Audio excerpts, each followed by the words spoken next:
Assalamualaikum warahmatullahi wabarakatuh.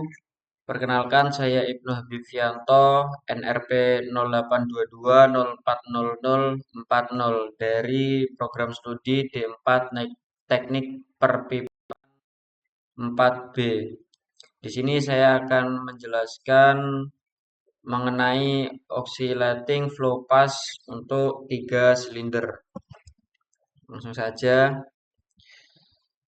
untuk overview pada kesempatan kali ini saya akan menjelaskan mengenai deskripsi, domain geometri, meshing, dan boundary, serta hasil simulasi dan plot koefisien gaya.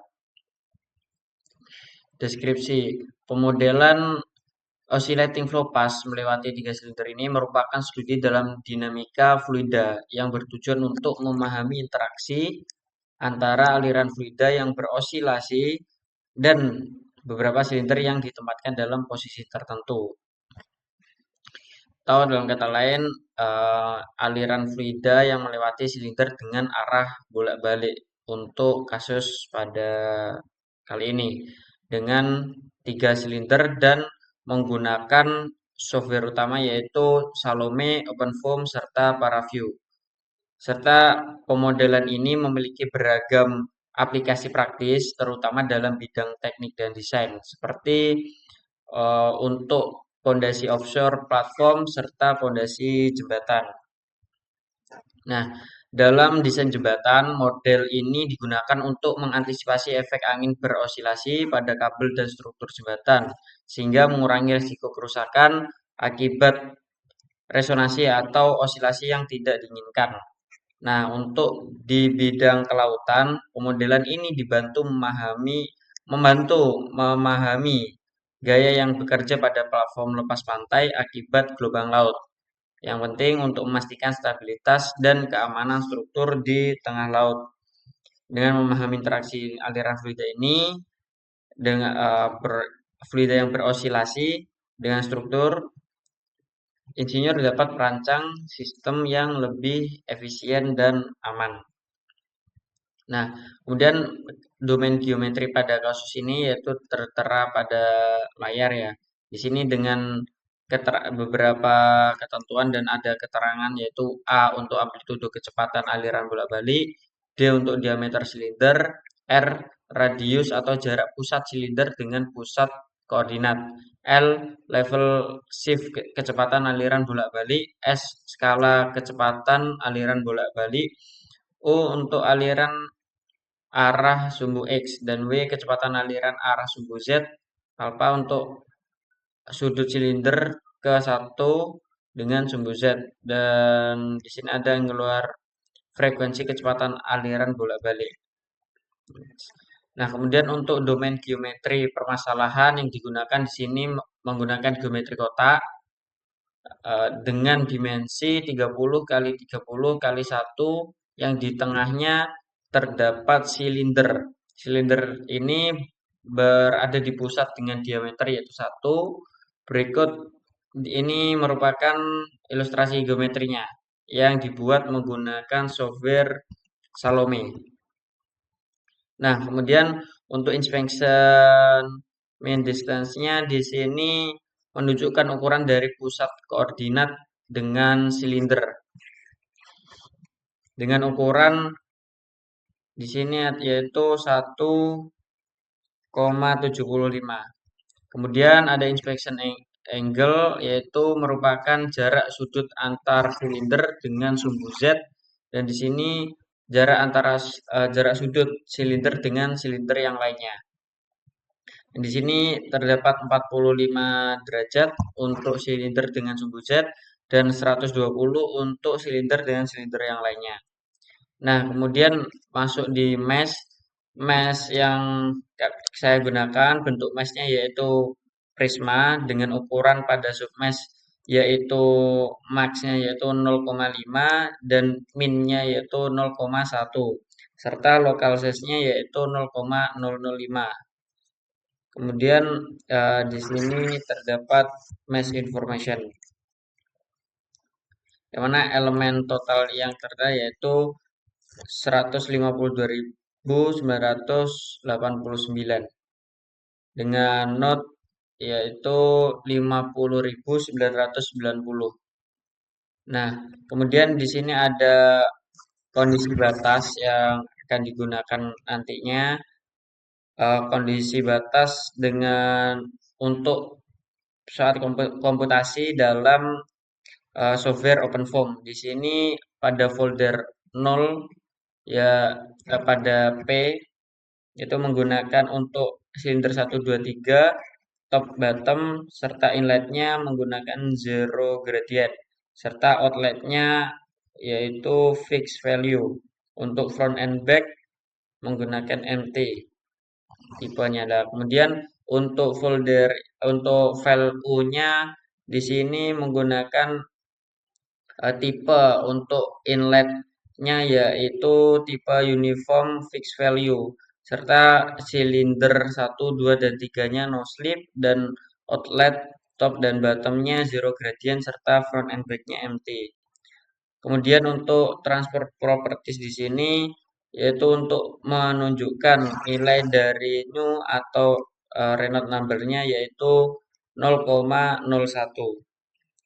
Nah, kemudian kondisi batas untuk boundary dan control dict di sini tertera pada layar yaitu untuk boundary-nya inlet, outlet, top dan bottom di sini menggunakan patch. Terus untuk front and back-nya empty serta silinder 1, 2, dan 3-nya menggunakan wall untuk tipe dari sininya.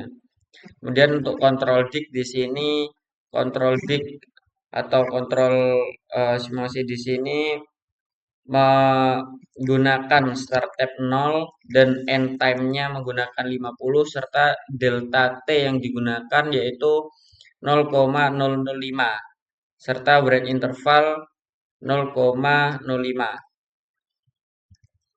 Nah, kemudian untuk hasil simulasi di sini yaitu plot kontur vorticity pada waktu 25 dan waktu 27,5 satuan waktu.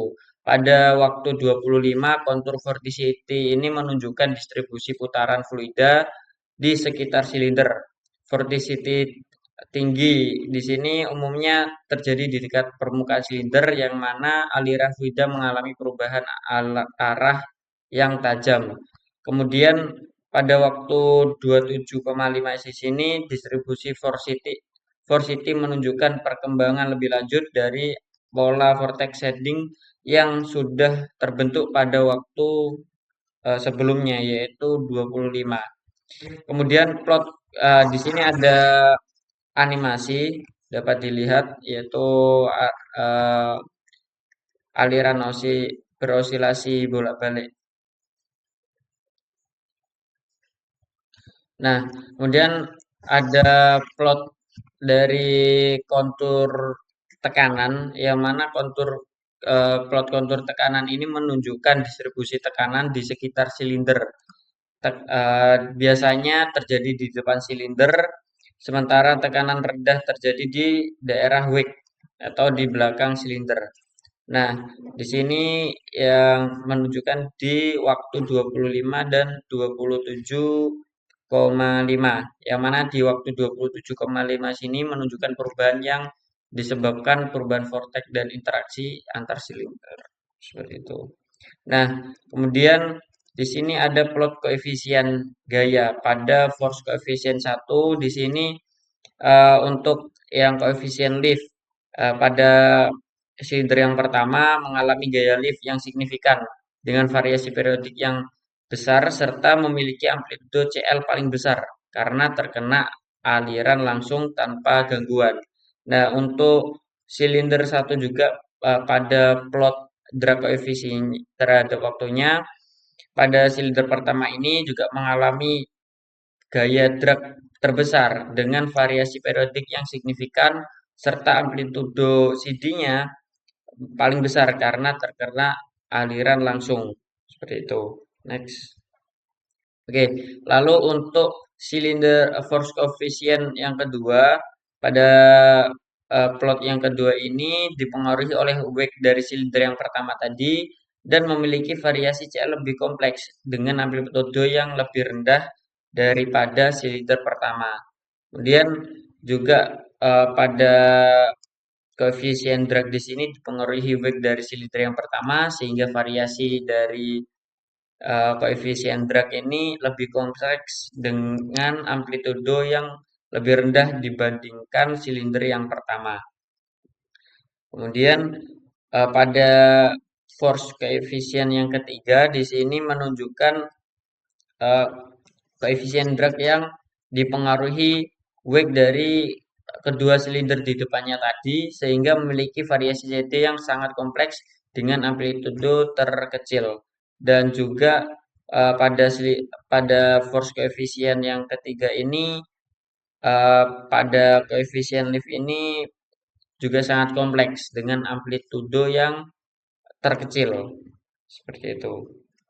Nah, kemudian untuk kesimpulan yang dapat saya ambil yaitu silinder yang memiliki koefisien gaya paling besar yaitu silinder pertama. Nah, dalam pemodelan aliran berosilasi ini melewati tiga silinder, setiap silinder akan mengalami gaya hidrodinamika yang terdiri dari gaya drag dan gaya lift tadi.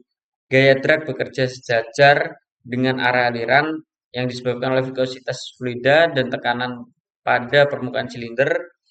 Sementara gaya lift bekerja tegak lurus terhadap arah aliran. Nah, susunan silinder yang mempengaruhi distribusi gaya ini yaitu silinder terdepan atau silinder satu menerima gaya drag yang paling besar karena langsung terkena aliran fluida tanpa penghalang dan gaya lift yang diterima juga signifikan.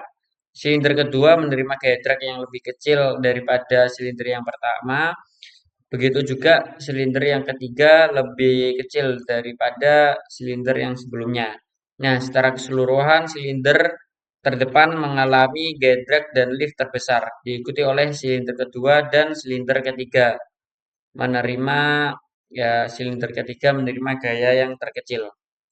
Sekian presentasi dari saya, kurang lebihnya mohon maaf. Wassalamualaikum warahmatullahi wabarakatuh.